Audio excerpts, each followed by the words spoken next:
Hello viewers, welcome to ICSC Board Class 10 Biology. This is with the episode 3.2.1. 3 stands for the unit, 2 stands for the second chapter and 1 stands for the part 1. So the unit 3 second chapter is excretory system and we are going to talk about excretory system in this episode. You have studied about excretory system when you are in lower standards. This is going to be little bit in details. So let us talk about the excretory system. Various metabolic activities are being taken place in our body. As a result, large amount of waste are produced which have to be eliminated from the body to maintain our health. यानी कि बहुत सारी metabolic activities हमारी body में हो रही है और उस टाइम पे nitrogenous waste materials, metabolic waste produce होते हैं और इन सब वेस्ट को बॉडी से बाहर निकालना है. अगर बॉडी से बाहर नहीं निकाला तो फिर हमारे हेल्थ के ऊपर नुकसान हो जाएगा, हमारी हेल्थ बिगड़ जाएगी. Removal of waste and undigested food collectively faeces from the anus is called defecation. Defecation का मतलब क्या? अनडाइजेस्टेड फूड होता है जिसे हम फीसिस कहते हैं, वो एनस से बाहर आ जाएगा, उसे कहते हैं डिफिकेशन. या तो फिर आप सिंपल वर्ड्स में लिख सकते हो इजेशन. इजेशन का मतलब क्या? Removal of undigested waste from the body from the anus. Anus is the last part of our alimentary canal और एलिमेंट्री कैनाल से जो अनडाइजेस्टेड फूड को बाहर निकालने की जो प्रोसेस है उसे कहते हैं egestion. The food which is not digested and hence it is not absorbed or metabolized remains in the last part of the alimentary canal, that is anus or you can say the rectum, and it is egested out as a feces. तो excretion और egestion में फ़र्क है. egestion के अंदर क्या होता है? डिफिकेशन, यानी कि अनडाइजेस्टेड फूड है वो फीसिस में कन्वर्ट हो जाते हैं और वो एनस से बाहर निकल जाते हैं. That is considered to be what? The process of egestion. But excretion का मतलब तो टोटली डिफरेंट रहता है. When the food is digested in the cells, see when the food is digested in the cells and tissues, many metabolic waste, toxic, poisonous substances are produced which have to be removed as they may be fatal if present beyond their concentration.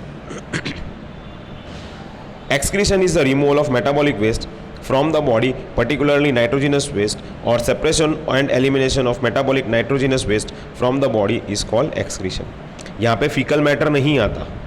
Egestion है तो faecal matter आएगा, लेकिन nitrogenous waste materials को निकालना है, eliminate करना है, बराबर. सेल्स के बाहर टॉक्सिक सब्सटेंसेस जो सेल्स के अंदर प्रोड्यूस होते हैं, poisonous substances, metabolic waste, nitrogenous metabolic waste, जब डाइजेशन प्रोसेस सेल के अंदर और टिश्यूज़ के अंदर होते हैं, एट दैट टाइम ये जो पॉइजनस सब्सटेंस प्रोड्यूस हुए उसको बाहर निकालने की जो प्रोसेस है उसे कहते हैं excretion. Egestion and excretion both are different. Egestion के अंदर removal of undigested waste from the anus, last part of alimentary canal, and excretion का मतलब होता है removal of metabolic waste from the body, particularly nitrogenous waste, or you can say separation and elimination of metabolic nitrogenous waste from the body is called excretion. The wastes are eliminated and they are called excretory products, and the organs concerned with the excretion are called excretory organs, which includes pair of kidney, pair of ureters, a pair of bladder and urethra. So this is about the excretory organs which are associated with the excretory system. Nitrogenous excretion या तो फिर nitrogen excretion. The kind of nitrogenous waste excreted varies in a different animals and it depends upon the ability of water to the organism and its habitat, kind of enzyme present in the body, mechanism of water loss control present in the body. तो ये 3 चीज़ों के ऊपर कितना nitrogen waste बनता है और कितना नाइट्रोजनस वेस्ट निकालता है वो डिपेंड करता है. Animals mostly excrete excess of nitrogenous waste. ज़्यादातर वो लोग नाइट्रोजिनस वेस्ट निकालते हैं. कौन से फॉर्म में? तो ये जो मैं बोल रहा हूँ उस फॉर्म में एनिमल्स अपना नाइट्रोजिनस वेस्ट निकालते हैं. एमिनो एसिड्स, अमोनिया, यूरिया और यूरिक एसिड. या तो एमिनो एसिड्स निकालेगा, अमोनिया निकालेगा, यूरिया निकालेगा या तो फिर यूरिक एसिड निकालेगा. और इसको क्लासीफाई किया गया है. जो एमिनो एसिड्स निकालते हैं उसे कहते हैं एमिनोटैलिक प्रोसेस, एमोनोटैलिक प्रोसेस, यूरियोटैलिक प्रोसेस या तो फिर यूरिकोटैलिक प्रोसेस. और मैकेनिज्म को कहते हैं aminotelism, ammonotelism, ureotelism and uricotelism. Let us see the examples. Ammonotelic organisms का मतलब क्या, या तो फिर एमिनोटेलिज्म का मतलब क्या? Organisms eliminating amino acids. जो ऑर्गेनिजम्स एमिनो एसिड्स को बाहर निकालते हैं एज अ नाइट्रोजिनस वेस्ट, उसे कहते हैं एमिनोटेलिक ऑर्गेनिजम्स। एग्जाम्पल में आएगा मॉलुस्क एंड एकाइनोडर्म्स। एमोनोटेलिक ऑर्गेनिजम्स या तो एमोनोटेलिज्म, जो ऑर्गेनिजम्स अमोनिया निकालता है, और अमोनिया एक्सट्रीमली पॉइजनस है, इतना याद रखना, एक्सट्रीमली टॉक्सिक है, उसको निकालना बहुत इंपॉर्टेंट है। हमारी बॉडी में भी अमोनिया बनता है during the process of digestion, उसको निकालना पड़ता है, और वो लीवर करता है। Liver is converting ammonia to urea, that means it is a non poisonous one. ammonia extremely poisonous, urea non poisonous, और हमारी बॉडी में लीवर जो है वो अमोनिया को यूरिया में कन्वर्ट करता है। एग्जाम्पल आते हैं इसके echinoderms, amphibians, crustaceans, aquatic animals, humans, fish. Third one is ureotelic organisms. हम ज़्यादातर यूरियोटेलिक में, because our body, our liver produces urea and we remove urea as a nitrogenous waste in a form of urine. So urea, जो organisms urea निकाल रहा है उसे कहते हैं यूरियोटेलिक ऑर्गेनिजम्स या तो uricotelism. Organisms eliminating urea, example mammals, amphibians and bony fish. Ammonia निकाल रहे हैं हम, लेकिन बहुत उसकी क्वांटिटी जो है वो कम है, और तो कन्वर्ट हो जाता है लीवर में यूरिया में, इसलिए हम लोग कौन से कैटेगरी में आते हैं? We mammals comes in a category of, in a classification of ureotelic organisms. तो हमारा अगर 1 मार्क का क्वेश्चन पूछा तो आप ये लिख सकते हो कि यूरियोटेलिक ऑर्गेनिजम्स में एग्जाम्पल में mammals, humans, amphibians that is frog. Uricotelic organisms, uricotelic organisms का मतलब क्या? जो organisms nitrogenous waste materials are eliminated in the form of uric acids. जो organisms uric acid nitrogenous waste material के फॉर्म में निकाल रहा है, यूरिक एसिड निकाल रहा है, तो उसे कहते हैं यूरिकोटेलिक ऑर्गेनिजम्स या तो फिर यूरिकोटेलिक और यूरिकोटेलिज्म प्रोसेस, बराबर। उसमें एग्जांपल में आएगा birds, reptiles, insects and land snails. Okay, so these are the different types of classification of organisms which are eliminating nitrogenous waste materials in the form of amino acids, ammonia, urea and uric acid. Okay, let us move on to the accessory excretory organs. Accessory excretory organs में आएगा skin, lungs, liver and kidney. Skin excretes salts, water and ions and in very less amount of urea and amino acids. Lungs, it removes carbon dioxide and water vapor. Liver, it converts poisonous ammonia into non-poisonous substance urea, that is called deamination. It excretes bile pigments, cholesterol, etc.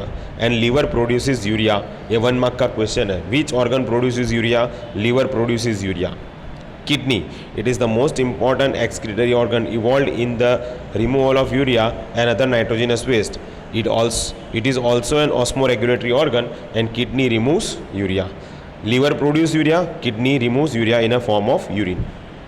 Human excretory system में क्या कौन सी organs related है? तो वे pair of kidneys. So if you see, let me zoom in. So here pair of kidneys, right? So here pair of kidneys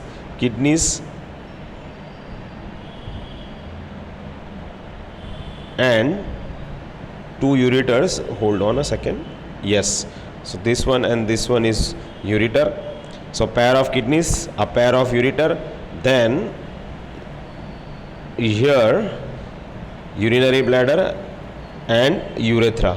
So we are having pair of kidneys, mammals are having pair of kidneys, pair of ureter, urinary bladder and urethra. On the top of the kidney there is a gland associated with the endocrine in nature known as adrenal gland.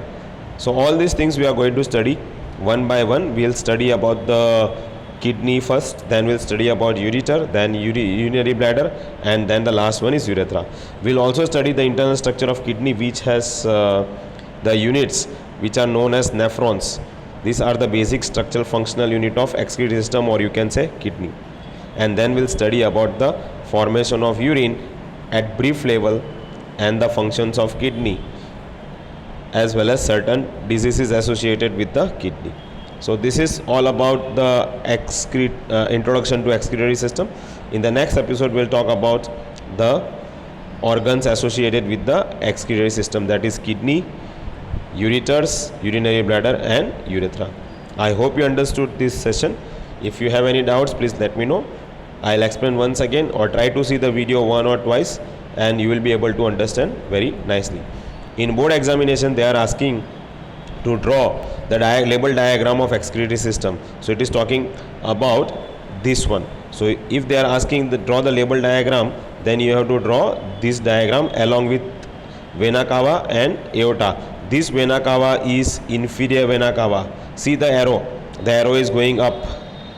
The arrow is going up. That means it is collecting the blood from the kidney. Which type of blood? Deoxygenated blood. So if you see the arrow, you will come to know. In the diagrammatic question, if you see the arrow going up, that means it is an inferior vena cava collecting deoxygenated blood from the kidney by renal vein. And if you see the arrow going down, that is what? That is the aorta, and it is red in color. And here you can see it is red in color, right? And aorta carrying what sort of blood? Oxygenated blood entering into the kidney through renal artery. So all these things you have to keep in mind. I hope you will enjoy this session, and you will see. If you have any doubts, please ask me. Thanks very much guys, and I'll see you in the next episode. Thank you very much.